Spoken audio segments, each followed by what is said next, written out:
మన రక్షకుడును మన ప్రభువైన యేసుక్రీస్తు వారి నామములో మీ అందరికీ సర్వశుభములు కలుగునుగాక. ఆమేన్.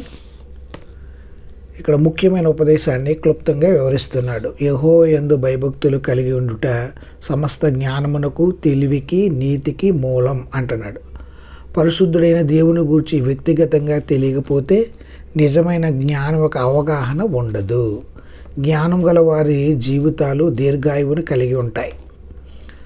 వారి జ్ఞానం ఇచ్చే బహుమానాలు కనుక మనం చూడగలిగితే ధనధాన్యాలు, గౌరవం, సమాధానం, జీవితం, ఆరోగ్యం, ఇవన్నీ దేవుని యొక్క ప్రేమాభిమానాలు పొందుతారు ప్రియులారా.